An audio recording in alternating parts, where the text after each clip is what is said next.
bonjour à toutes et à tous sur Au Large Biblique, le podcast qui explore la Bible pour cette vidéo du mois de mars.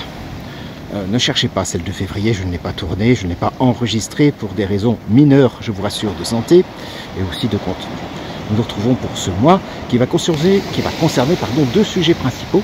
D'abord le temps du carême qui commence ce mercredi 5 et puis, comme chaque année, le mois de mars est consacré au mois de la Bible, un thème proposé par l'Alliance biblique universelle.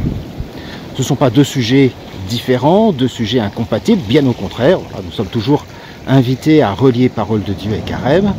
Et c'est ce que je vous propose dans la prochaine newsletter avec différents contenus. D'abord le livre, en premier lieu d'ailleurs le livre de Thomas Römer, un petit livre très facile d'accès qui s'intitule La Bible, qu'est-ce que ça change? Alors qu'est-ce que ça change? C'est la collection de la Boret Fides. Et Thomas Römer, un exégète réputé, nous propose de nous rappeler combien la Bible n'est pas un livre monolithique qui supporte une seule idée, une seule idéologie, mais nous propose finalement plusieurs livres, plusieurs points de vue, selon la foi des rédacteurs, un livre assez unifiant, qui nous invite à plusieurs lectures historiques, littéraires, mais aussi culturelles. Voilà, je vous invite à lire cette œuvre, ce petit bouquin, ce petit livre, ce petit sujet de Thomas Römer.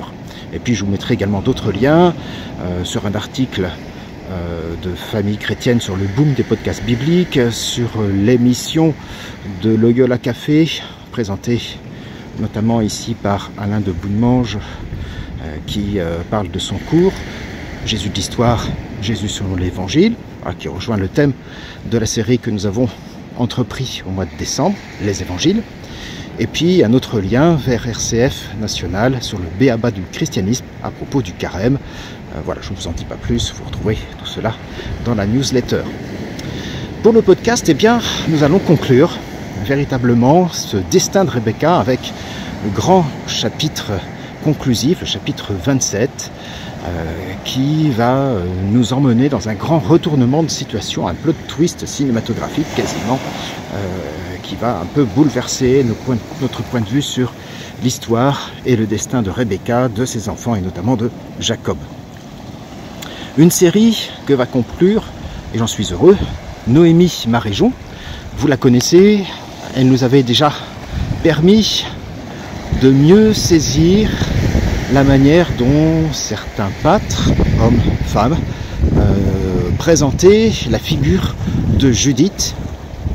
Et voilà, je suis heureux qu'elle se soit proposée également pour conclure ce livre sur Rebecca, et nous l'entendrons dans le dernier épisode de cette série.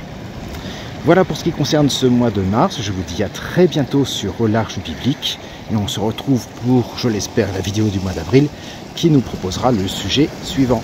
À bientôt.